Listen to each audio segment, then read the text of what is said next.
Hi, I'm Rowena. I'm a captain in the U.S. and Army, but my family never told anyone that. At our Christmas party, they asked me to mash potatoes, seated me with the kids, then cropped me out of the family photo. Later that night, my niece said, "Mommy says you made up your captain thing so people will think you're brave."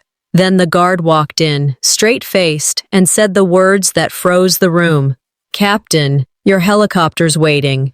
Why does the truth have to roar just to be heard over their whispers? Why is it easier for strangers to respect me than my own blood? The text came in at 9:14 a.m. on a Thursday. I was halfway through wiping down a flight console at Fort Cavazos when my phone buzzed on the edge of the desk. "Mom wants everyone there. You can come if you're not deployed. Dinner's at 6. Bring something if you want." That was it. No, "we miss you." No, "hope you can make it." No warmth, just logistics. My sister Callista always did communicate like a calendar notification. I stared at the message, letting the words sink in. There was no emoji, no exclamation point, no sense that my presence would be meaningful. Still, I replied, "I'll be there."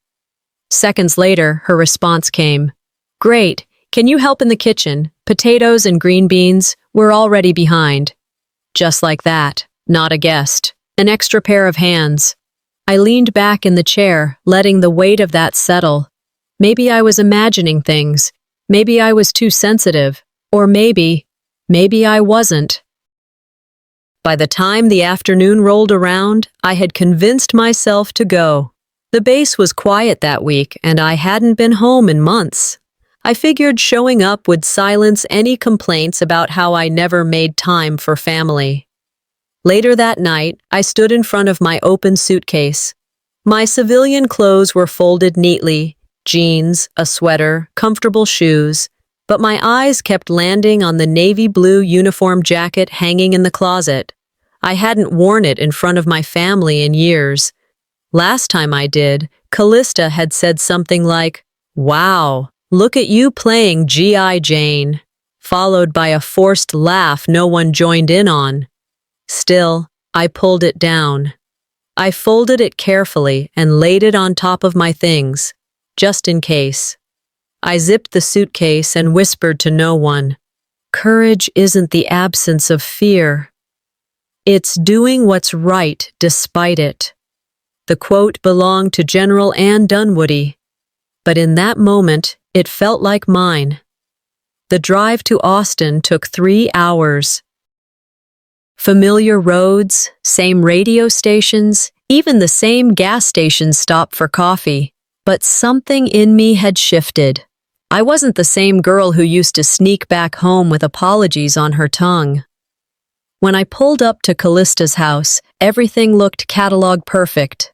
String lights hugged the porch. Inflatable reindeer danced on the lawn, and through the front window I saw silhouettes moving about, laughter floating into the chilly air. I knocked once, then opened the door. "Ro!" my mother Vera called out from the kitchen. Her tone was brisk, not joyful. "Good, you're here. Can you help mash the potatoes? We're already way behind." No hug, no welcome. I slipped off my coat and walked into the kitchen. She tossed me an apron without turning around. In the living room, I could hear the familiar voices of my siblings greeting each other with enthusiastic squeals and long hugs. I stood at the counter and pressed down on a pot of boiled potatoes like they'd wronged me.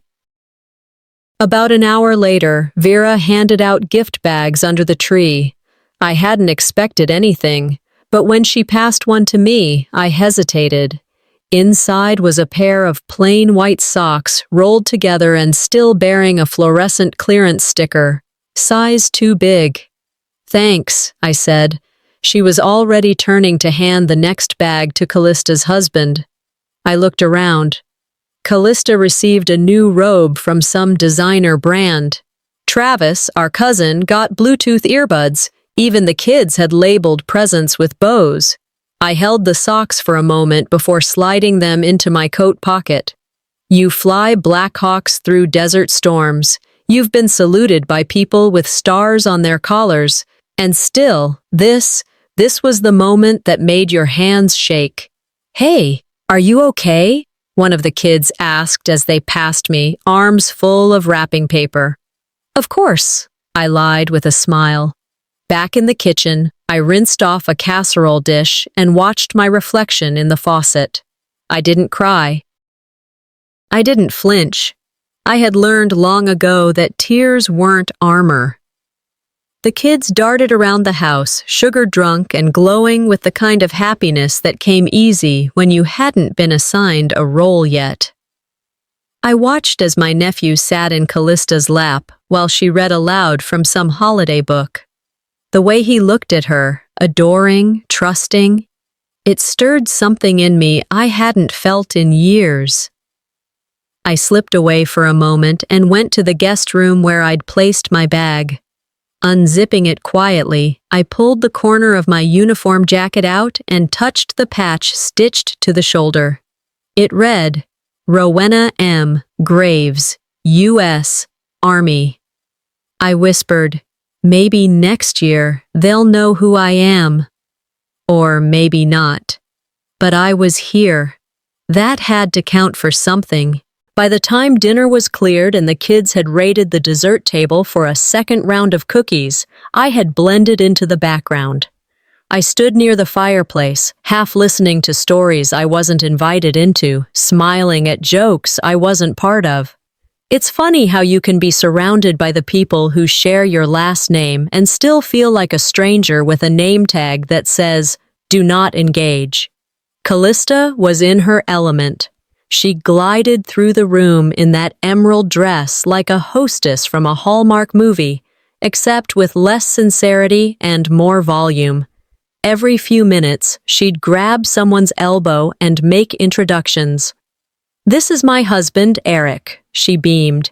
"He runs 2 wellness franchises now. Just opened a new location in Georgetown." Applause followed. Praise. Admiration. She never introduced me. Not once.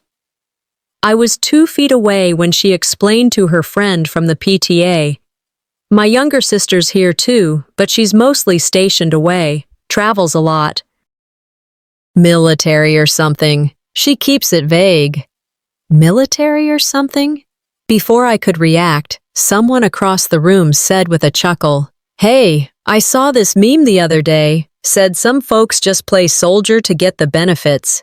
Ain't that something?" I didn't even turn toward the voice, and then Callista leaned in, voice low, but just loud enough for a few people to hear. "She's probably logistics or something, right? Like lunch runs or supplies?" I felt my spine stiffen, my jaw stayed still. I wanted to say something. Instead, I took a sip of the cider that had long gone warm. No one corrected her. No one even flinched. I didn't need them to cheer me. I just needed one person to say, "That's not true." But all I got was silence and the clink of glasses. Later that night, the gift exchange began.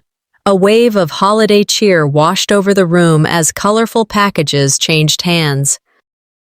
Monogrammed mugs, wireless earbuds, luxury candles, each carefully selected, each met with exaggerated delight. When it was my turn, Vera handed me a small bag without making eye contact. Inside was a pair of plain white socks, cotton, thick, unbranded, with a bright orange clearance sticker still attached. No wrapping, no ribbon, just the socks. I looked at them, then at her. She had already moved on. It wasn't the socks. It was what they said without speaking. "You don't matter enough to think about." I folded them and slipped them back into the bag. I thanked her, calmly. A nod, nothing more. If anyone noticed the stiffness in my posture, they didn't mention it. As I turned to sit, my CO's voice echoed in my head from years ago. Standing in full gear, sweat dripping, after a mission that went sideways. In hostile territory, you never show your back, even if it's family. So I stayed. Not because I belonged there, but because walking out would have meant giving them the power to say, "See, she always was dramatic." One of my cousins watched me quietly as I sipped from a plastic cup. She didn't say anything, neither did I. The truth had become something we both learned to swallow. A little while later, my niece, barely 9, wandered over, eyes wide. "Are you really in the army?" she asked. I bent down to her level and smiled. "Yes, sweetie, I fly helicopters." Her jaw dropped. "Like, real ones? In the sky?" "Yes," I said gently. "In the sky. Over places most people never want to go." She blinked, then whispered, "That's cooler than Aunt Callista's yoga spa." I laughed, soft and real, for the first time that day. And in that one moment, I wasn't background noise. I wasn't the helper or the ghost in the hallway. I was a hero in one child's eyes. The music shifted, and someone turned up the volume for a round of group photos. I stood back, not even pretending to edge into the frame. It was easier to watch now, easier to see things clearly when you stop trying to fit into a picture that never had space for you. Funny how a child could see what grown-ups refused to. It was around 9:30 that evening when Callista clapped her hands together and called for everyone to gather outside for the annual family photo. Her voice cut through the room like a wedding planner announcing last call for speeches. Aunts shuffled toward the front porch, cousins fixed their hair in their phone cameras, and kids zipped their jackets against the brisk air. I stood near the doorway, hands in my coat pockets, watching the herd funnel out beneath the string lights. Someone passed me a mug of hot cocoa on the way out, lukewarm, no marshmallows. I held it anyway. "Okay, everyone," Callista called from the front yard. "Let's do one with the full family first." People began organizing themselves, grandparents seated in the middle, siblings grouped by household. I hesitated near the edge, unsure if full family still included me. The photographer, some high schooler they'd hired last minute, began adjusting his lens. "Row," Travis called from the crowd, not unkindly. "Can you step out for one real quick? Just family first." "Just family." I nodded without a word, stepped back into the shadow of the porch, and watched them pose. Someone joked about the lighting, someone else about needing filters. I told myself it was fine. Maybe it really was just for the core group. Maybe they'd get one with everyone after. But no one asked me back in. The next morning, while sipping gas station coffee and sitting in my car before heading back to base, I opened the family group chat. There it was, the official Christmas photo, neatly framed, nicely lit. And I wasn't in it.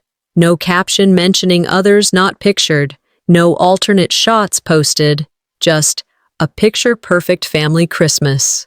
Vera's words, posted with 3 red heart emojis, and me, cropped out. I stared at the image, thumb hovering above the screen, the same house I grew up in behind them, the same faces I knew my whole life. And I was no more a part of it than the lawn furniture sitting off to the side. I set the phone down on the passenger seat. That should have been it. But an hour later, I made the mistake of checking Facebook. There, in the family group, Travis had posted a meme. It was a cartoon, a soldier in fatigues holding a ladle full of mashed potatoes instead of a rifle. The caption read, "How to serve your country," and the turkey. But that wasn't the worst part. He had photoshopped my face onto it. Callista commented first, "Too accurate," followed by a trail of laughing emojis from cousins, uncles, and even Vera's friend from church. Not a single person said, "Maybe that's not funny." Not one. I didn't respond. Not in the group, not in private. Instead, I went back to the guest room, shut the door softly behind me, and sat on the edge of the bed.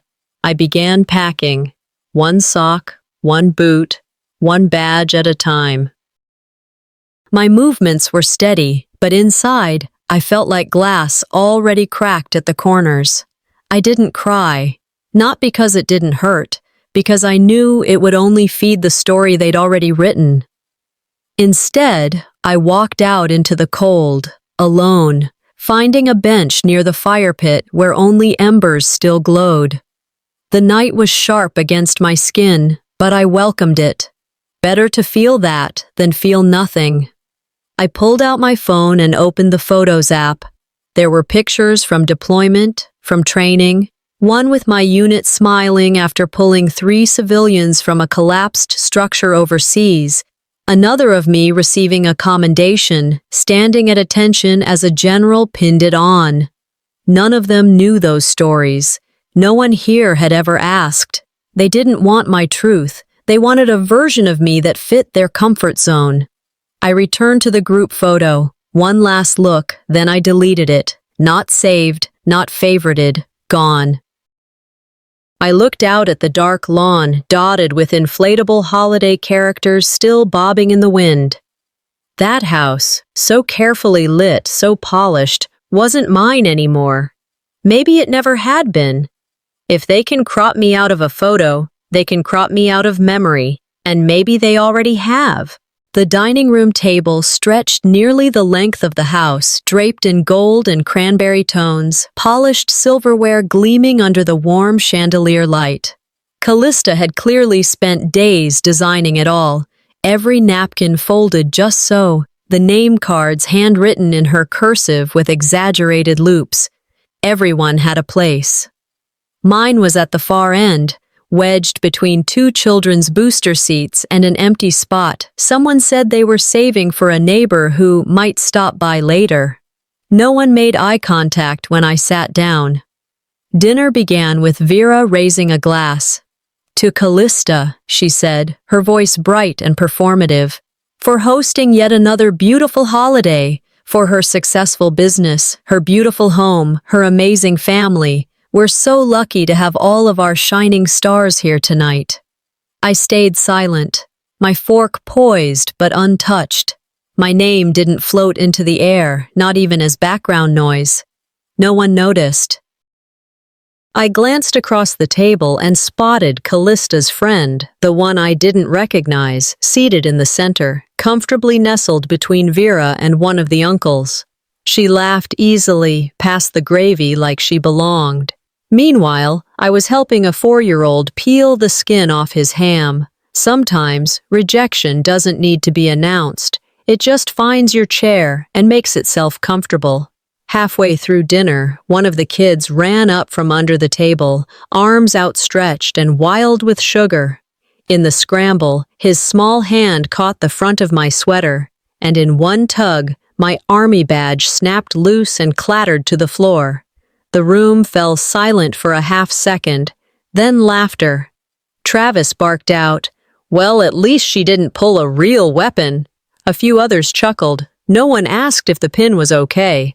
I bent down, retrieved it, brushing invisible dust off the brass. Behind me, Vera muttered to the woman beside her. "I told her not to bring that uniform junk into the house."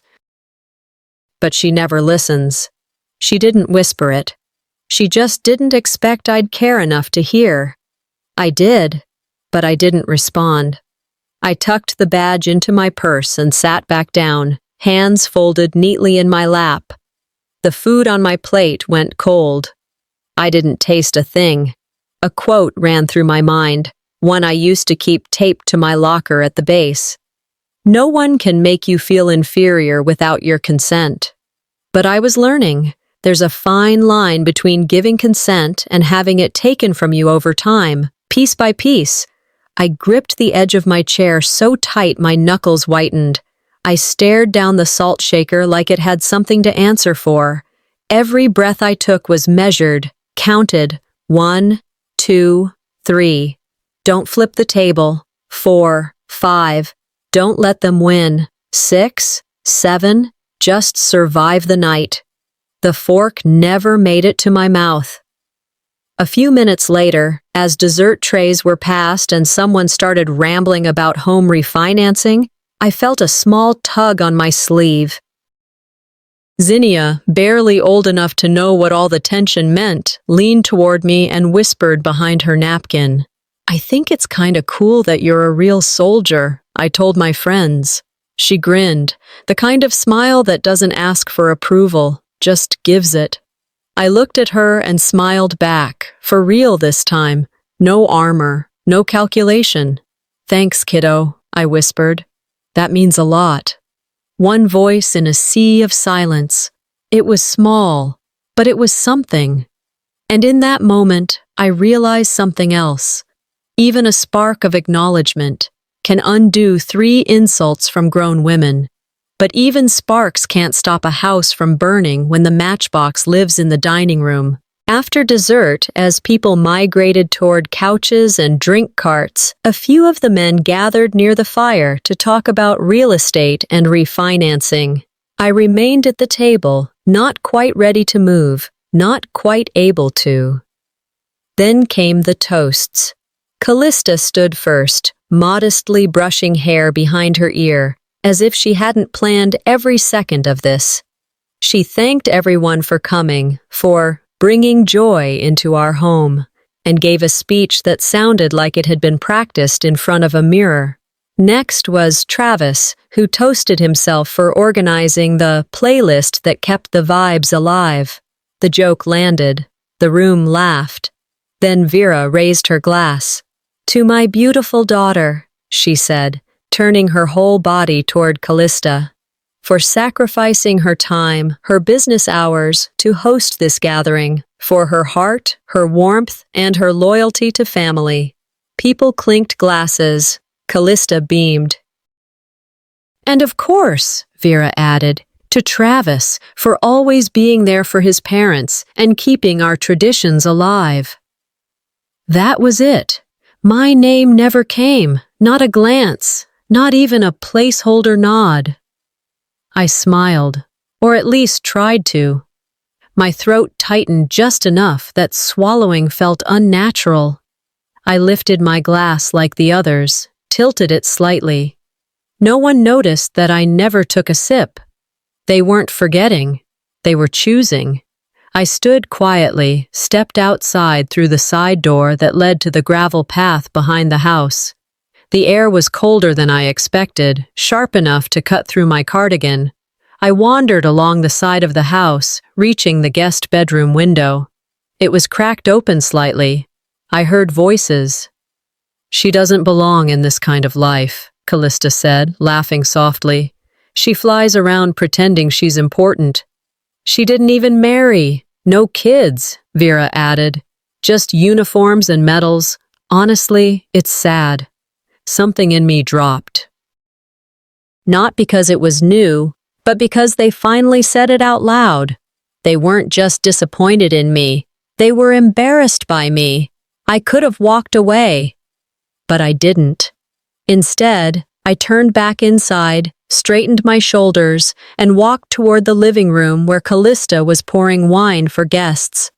I approached her slowly, deliberately, while half the room watched from over their glasses. "You don't have to understand me," I said, loud enough for the circle around her to hear.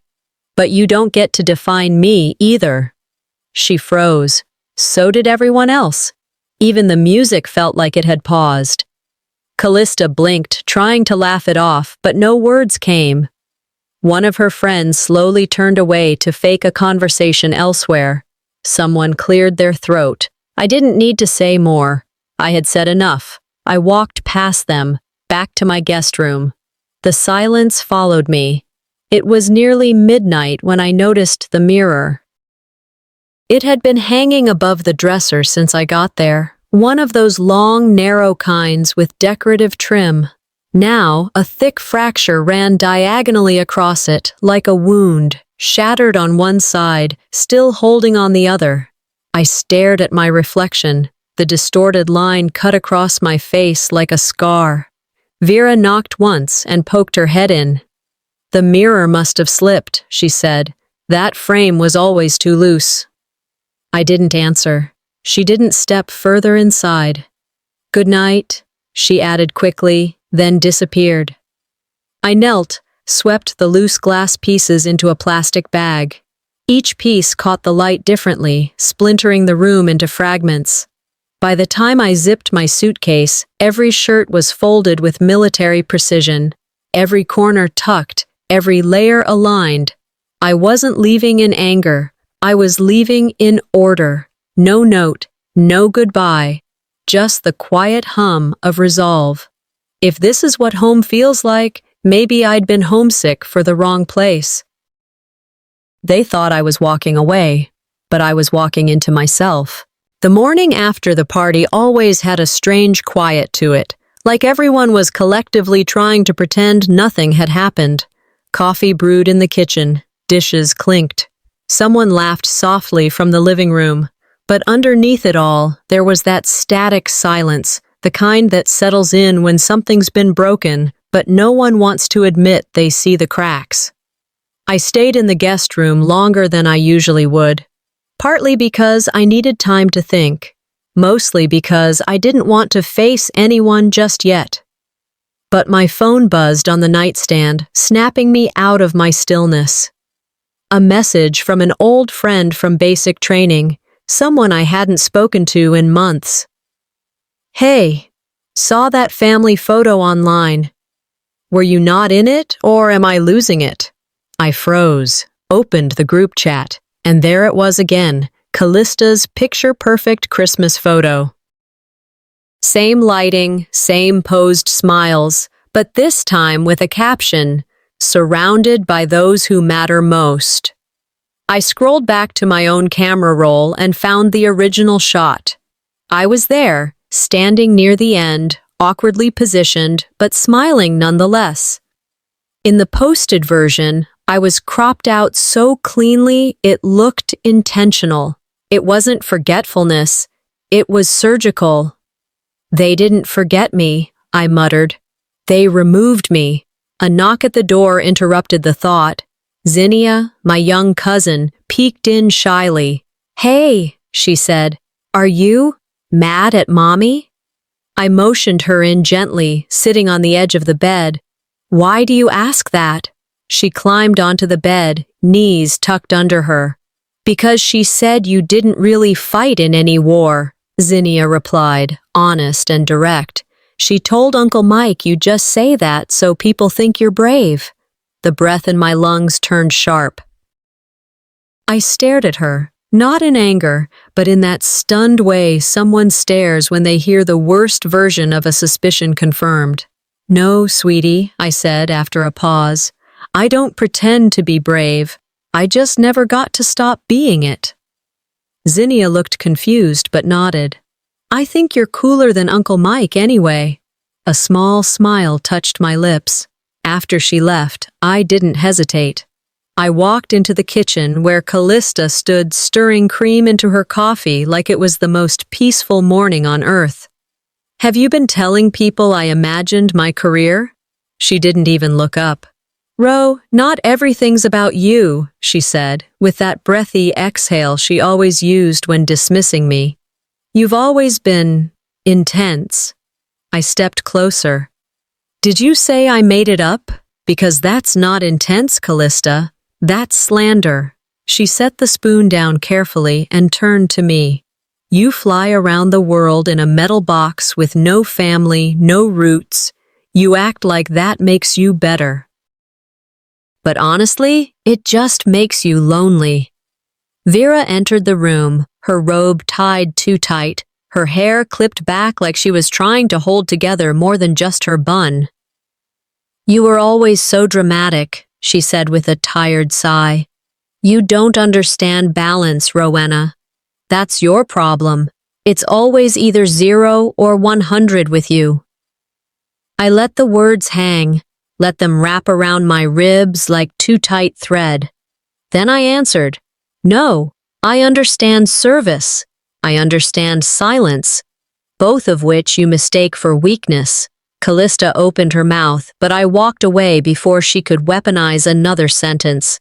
Back in the guest room, I sat on the bed and opened the photos on my phone, scrolled to the shot of me receiving the Army Commendation Medal. I'd never shown it to anyone here. They never asked. The ribbon glinted in the photo, almost ironically, like it too knew it didn't belong in this house. I packed slowly, carefully, each fold precise. My hands trembled slightly, but my spine didn't. This time, I didn't let it. "You don't have to raise your voice to leave the room with power," I whispered to myself. They thought I stayed quiet because I had nothing to say, but I was just deciding when to say it. The living room had been dimmed, the overhead lights replaced by flickering candles and the dull glow of the fireplace. Someone had set up Callista's portable projector, aimed at the white wall just above the mantel. It was time for the slideshow, a family tradition. I used to love this part when we were kids, but something in my gut told me this year would feel different.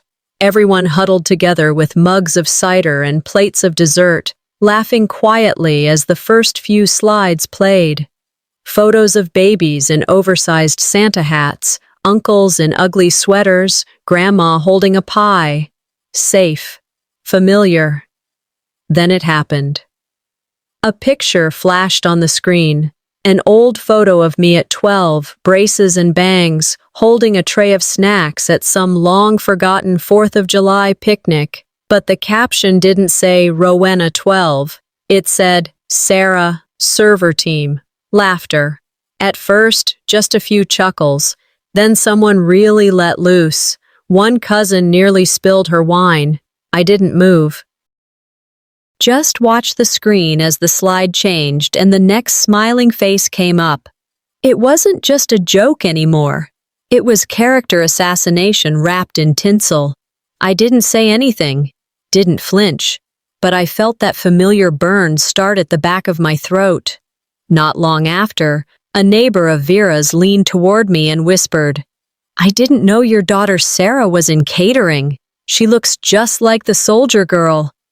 I turned slowly and stared at her for a second too long. She shifted uncomfortably.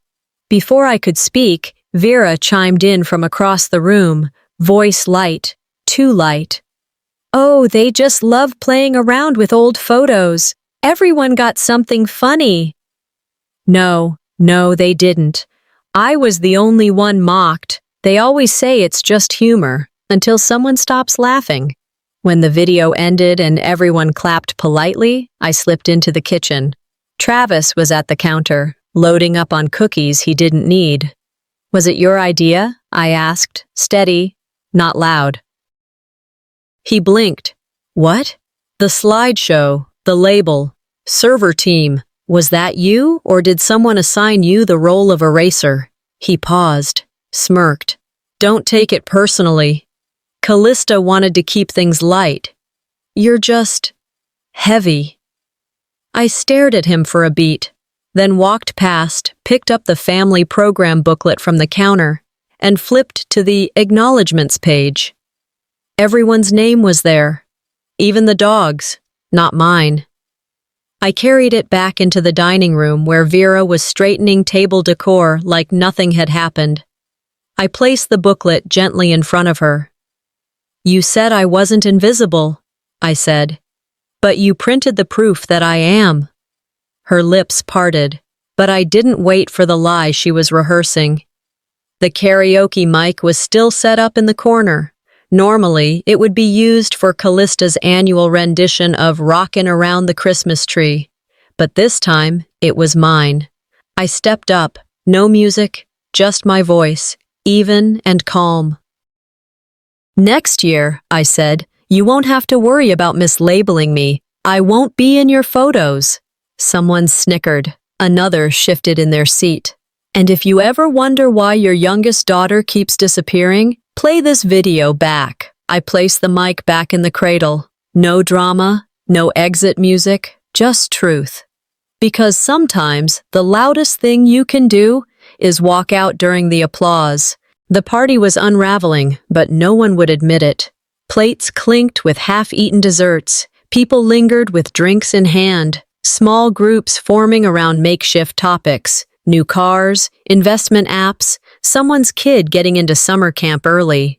The tension sat just beneath the tablecloths, silent but heavy.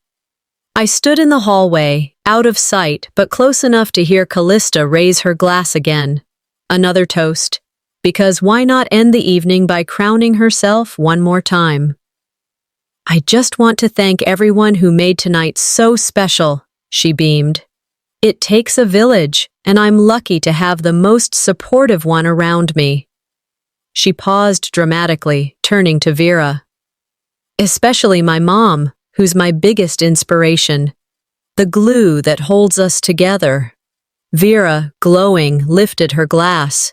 Callista holds this family together with her grace. She really is my biggest pride. The room applauded. I didn't move. I couldn't. My hand gripped the doorframe hard enough to leave half moons in my palm. They knew I was there, they just didn't care. From down the hall, a little voice called out, "Auntie!" Zinnia came running, arms flapping like wings.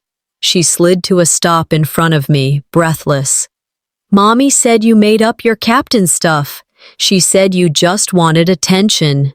The words hit harder than anything I'd heard in uniform. In that moment, the hallway silenced. People turned. Conversations paused. The world stopped spinning. I knelt slowly, steadying myself on my knees. "Thank you for being honest, honey," I said gently. "Adults don't always tell the truth, even to themselves." Zinnia blinked, confused, and ran back to the kitchen like she hadn't just set the whole place on fire. I stood, took a breath, and walked into the living room where half the family still held half-drunk wine glasses. I looked at them all, faces I knew by heart, voices I once trusted. Then I spoke. "I've flown evac helicopters over active war zones," I said. "I've been saluted by generals. I've signed off on lives, some who made it home, some who didn't. Not a sound. But apparently, that doesn't make me worthy enough to be your daughter, your sister, or your aunt." No one moved. "If this was a battlefield," I added, "at least I'd know where the fire was coming from." The silence was violent. I turned to leave, and then came the voice, slurred, half laughing. "Hell, she paid for half this party anyway. Ain't that right, Vera?" It was Uncle Hank. 3 beers past cents. People froze. I turned back. "What did you say?" He hiccuped. "Well, those checks from the military. Vera said they helped open Callista's spa and cover this year's Christmas. 'Cause you don't need the money, right?" No one met my eyes. Vera stood rigid, her lips parting like she might deny it. But she didn't. And I understood. That wasn't just insult. That was theft. I didn't yell. Didn't cry. And I simply walked to the front door. Slowly, deliberately. Before stepping out, I turned back. "You don't owe me an apology," I said. "You owe each other an explanation." Then I stepped outside, letting the cold cut through the weight I'd been carrying, and for once, I didn't need anyone to clap. I just needed them to stop talking. The hotel room smelled faintly of lavender and leftover takeout. I lay still in the unfamiliar bed, staring at the ceiling, waiting for the ache in my chest to stop humming like a generator in the background. The first thing I did when I woke up wasn't brush my teeth or check the time. It was unlock my phone. 37 unread messages from the family group chat. Not one said, "I'm sorry." Instead, I got lines like, "Let's not blow things out of proportion," and "You could have handled that better, Ro," and my personal favorite, "We were all just trying to have a good time." None of them were written for me. They were written about me. And not a single one was meant to heal anything, just patches on their pride. I muted the thread. A few minutes later, a private message came through. It was from Maria, the housekeeper. Quiet, always polite. She'd worked for Vera on and off for years, mostly during holidays. "You were the only real one in that house last night," she wrote. And just that, nothing more. But that message meant more than all the others combined. Later that morning, I pulled on a hoodie and jeans and walked down to the river trail behind the hotel. It was cold, the kind that clears your lungs whether you're ready for it or not. Joggers passed me, bundled in fleece and earbuds. I just walked, slow and even. I kept thinking, I thought confrontation would break me. Turns out, it just cleared space.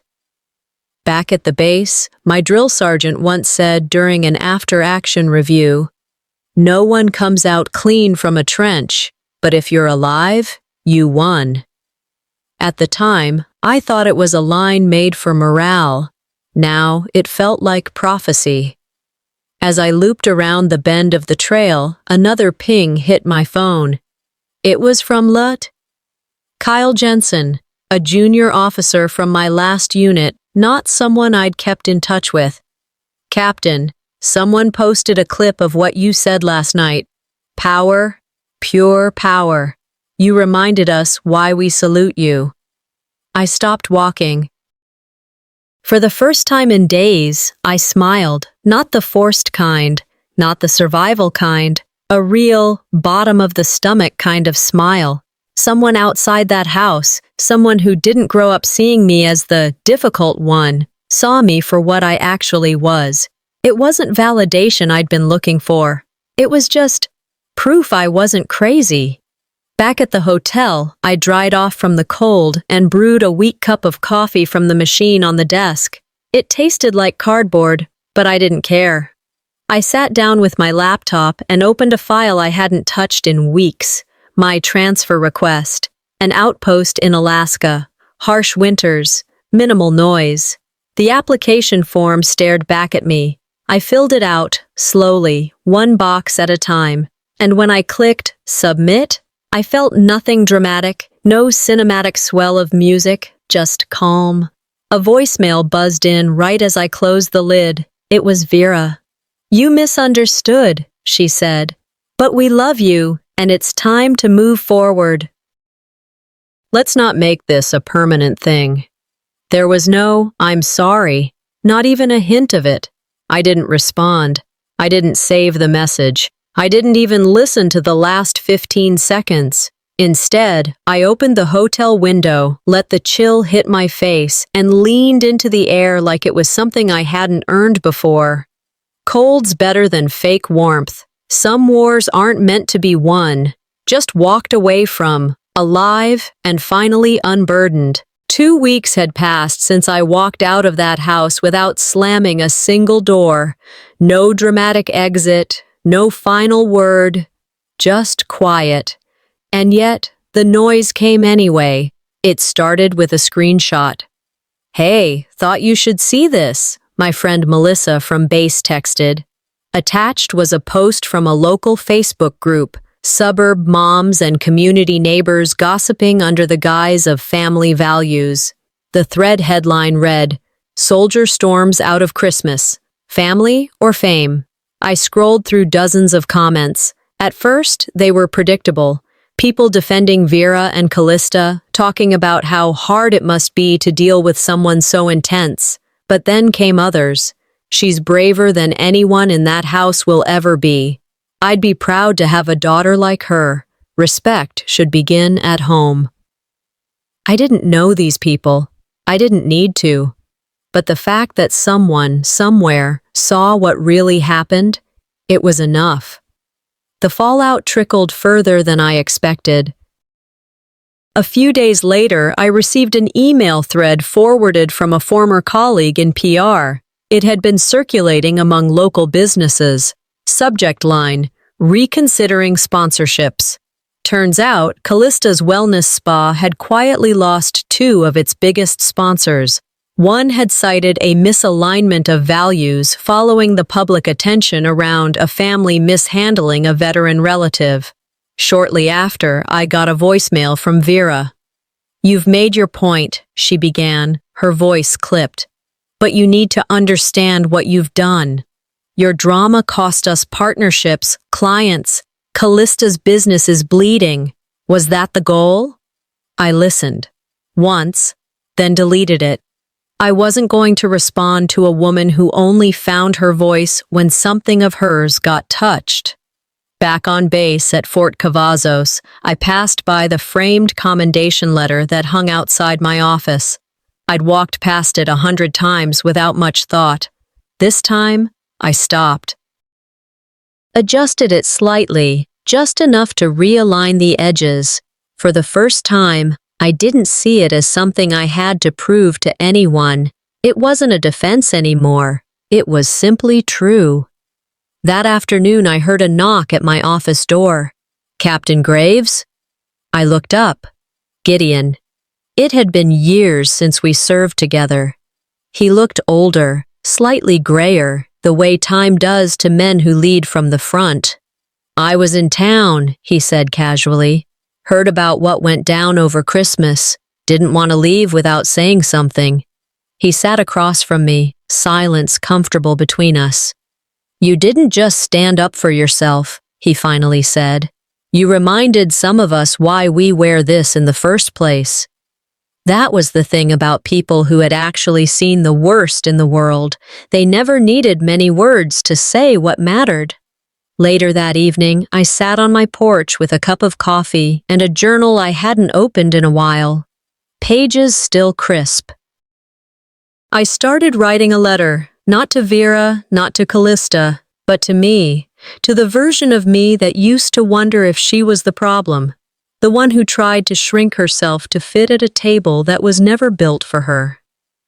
"One day," I wrote, "the people who ignored you will be forced to remember. And on that day, you won't need their memory to stand." I closed the book. I wouldn't send it. Didn't need to. It was never for them anyway. And just like that, the house I left behind burned itself down.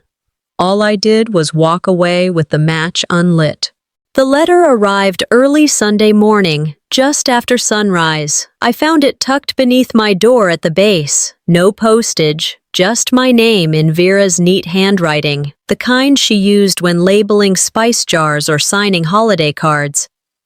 I stared at it for a long time before opening it. It was 5 pages long. Not once did it say, "I'm sorry." Instead, it was full of old lines dressed up in new paper. "You misunderstood. We only wanted to protect you. Families joke. You've always been sensitive, Ro." I read it once, quietly. No pacing, no sighing. Then I walked out to my back porch, lit a match, and dropped it into the small metal bowl I used for campfire nights. The paper curled fast, turned to smoke. I didn't watch it all the way through. Some things don't need witnesses, just closure. That afternoon, a package arrived from Grandma Isolda. Small, wrapped in brown paper and tied with twine. Inside was a photo of me in uniform, one I didn't even know she had. It was from my first deployment homecoming, blurry at the edges but clear enough to see the dust on my boots and the pride in my stance. Taped to the back was a note in her delicate cursive. "I see you. I always have." I didn't cry. I just held the photo for a long time, then placed it on the corner of my desk, leaning it gently against a coffee mug full of pens. That night, Gideon called. He didn't ask how I was doing, didn't try to smooth anything over, just talked, told me about his current post, a ridiculous story about a new recruit who accidentally set off a flare indoors. I laughed, then he paused. "I knew you were stronger than they could handle," he said, simple as that. And for a moment, I let myself believe it.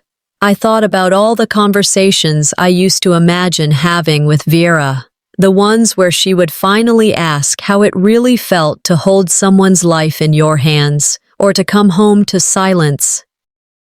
Or Callista, finally admitting she envied me more than she resented me. Or Travis owning up to how he always stayed just neutral enough to keep his hands clean.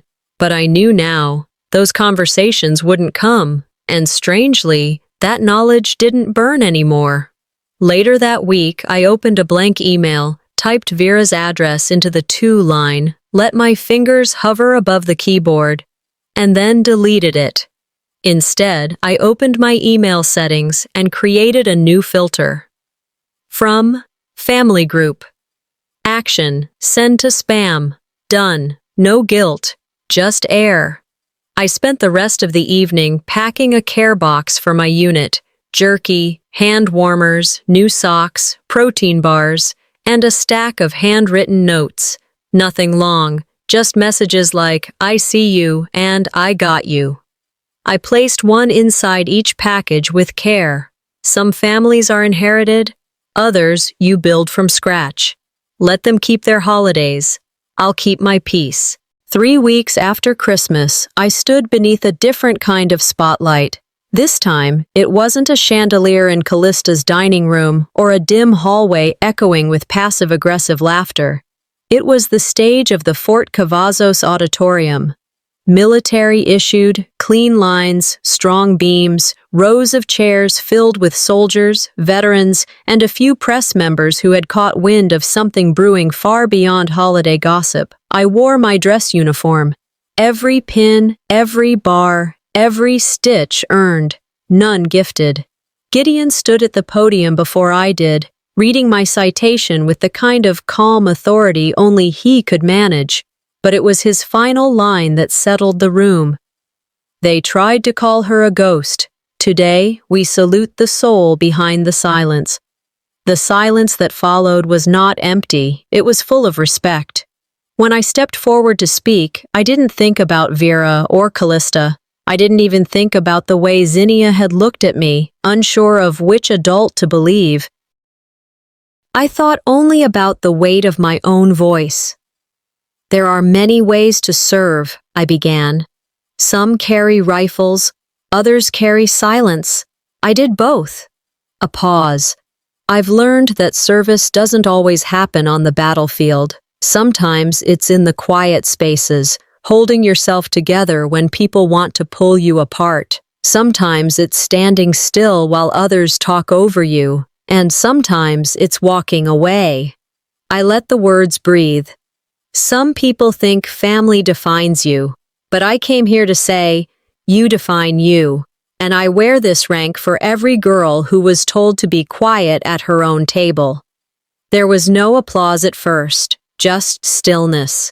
Then someone stood, then another, and then they clapped, the kind that means something. A reporter from a military family advocacy group recorded the whole thing. I didn't know that until later. When the clip started making its way around social media, it went viral. Not because of who I was, but because of what I'd said. The messages came pouring in, from veterans, from women still serving, from daughters who had walked out of kitchens where they weren't welcome. Then came a text from Vera. We saw the video. We didn't know you were giving a speech. No apology, just surprise. Maybe even fear. I didn't respond. Instead, I mailed them a framed photo, me in uniform, saluting mid-mission. Inside the envelope, I included a single sticky note.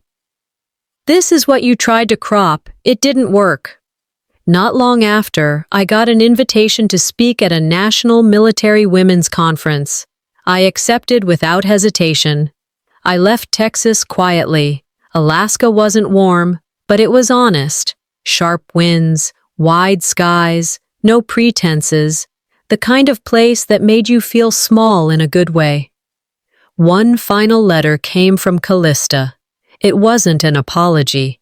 It was a nostalgia-soaked attempt to reconnect, mentioning old songs, inside jokes from childhood, a random story about the time we dressed as astronauts for Halloween. No acknowledgement of what she'd done, just a breadcrumb trail back to a version of me that no longer existed. I took it outside that night, fed it page by page into the fire pit behind my quarters. The flames didn't roar, they whispered, no more ceremony, just peace. They didn't get the last word. I just stopped waiting to speak. They mocked the title they never earned. I wore the one they couldn't take.